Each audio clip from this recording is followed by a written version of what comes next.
Yeah, it worked! Can you hear me? I can hear you. Okay, now I can hear you. Okay, good.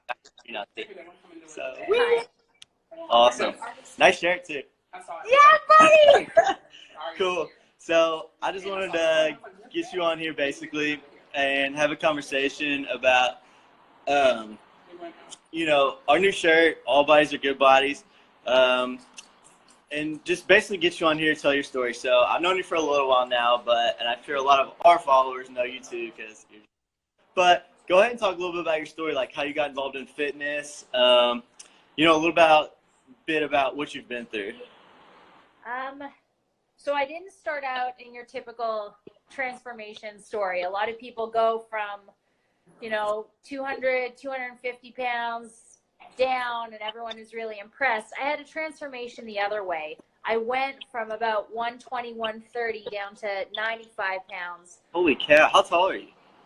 I think I'm 5'8", and I think I was around 5'7", 5'8" then.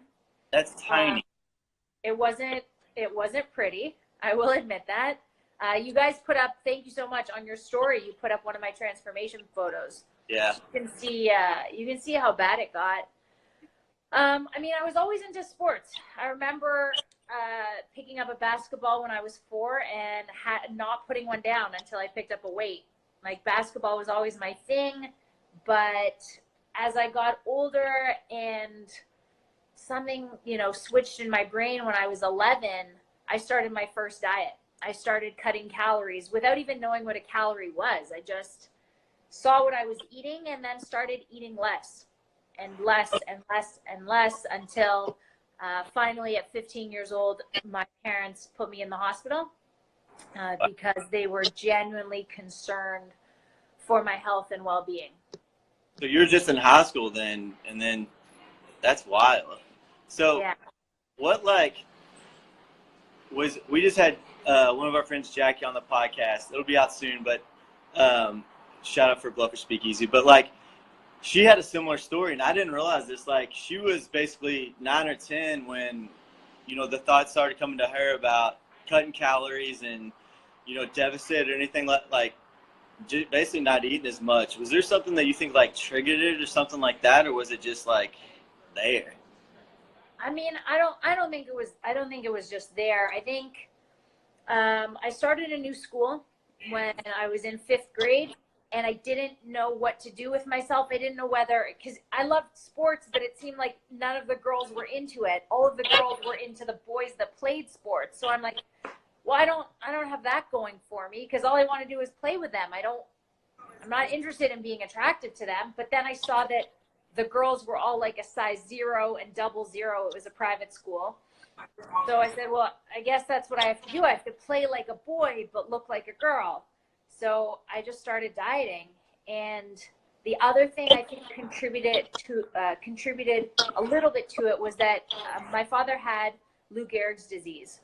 Oh, wow. And he had 24-hour round-the-clock care from nurses and caregivers and attendants. And my mom was also there for him 24/7. So in my head, I think to me, love meant being taken care of physically. Like, if you were sick, then you got love and attention. That's tough. A lot of people in that situation, maybe not with their parent being sick or something, but maybe like, you know. Are you still there? Yeah. Yeah. All right, sorry. You know, can you see me still? Yeah. All right, cool. Parents that just aren't there, you know, when they're younger and stuff like that, and then they battle through issues and really have to find their own way. I mean, I guess you're 15, you get put in the hospital. How did you, like, find your own way to where you are? I mean, not now. I know it was a longer journey than that, but, like, what kind of got you back on track, I guess? Was there something specific, or what? For people out there who may be going through something similar, what advice can you give them, I guess? I mean, it was a number of different things. It has to be both intrinsically and extrinsically motivated. So my external factor was the fact that I knew that my mother was crying herself to sleep at night, worrying that she would have to bury her daughter, which is never something that a parent should have to worry about, right? You don't bury your kids bury you. But I remember visions of her, a silhouette standing by my door when I was younger. She would watch the like the covers go up and down just to make sure I was still breathing. And that is never something you want your parent to have to feel. So that, I mean, that was weighing on me. And then I knew my dad was sick, and I was, destroying my family, because the last thing he needed to worry about was a sick kid. And then the other thing that really changed, that came from me internally, was I realized that if I didn't sober up by my 22nd birthday and start the path to getting healthy, I would have lived with an eating disorder longer than I would have lived without one. I started my diet when I was 11. And at 21, I was still borderline sick. I was still worrying about my calories, weighing myself all the time. That is 11 years without an eating disorder, and then 11 years on top of that with one. And I'm like, this is not okay. Yeah. I mean, that takes some deep self-reflection, though. I mean, it's easy to look at other people and say, hey, something's wrong. But to, like, internally for you yourself to be like, I've got to take control of this situation. I mean, you hear, not to compare it with alcoholics, stuff like that, but you mentioned but same thing with them, like you hear them talk a lot about, I had to take control of this myself before I could, really get a hold of it. So let's go back to like when you're 15 in high school and stuff. Was it like in waves, or was it like pretty constant, like, was your dieting up and down, or was it, did stuff triggered, or was it just there? I mean, I would get away with certain things. Like my mom would be there to see me eat breakfast. So I'm like, okay, I can't get out of that. But then nobody really monitored me between 8:30 a.m. and 3:30 p.m. I was at school.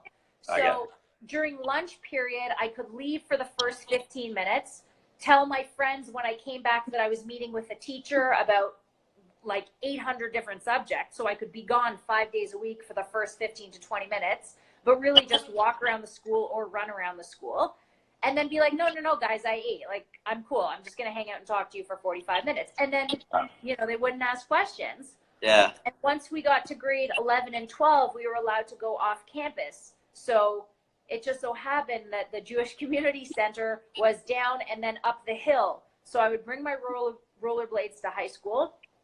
I would go down and up the hill. I'd work out hard for 40 minutes and be back before the next period after lunch. So you weren't not eating. You were working out like crazy too, trying to burn calories. Yeah, like 2.5 to 3.5 hours a day.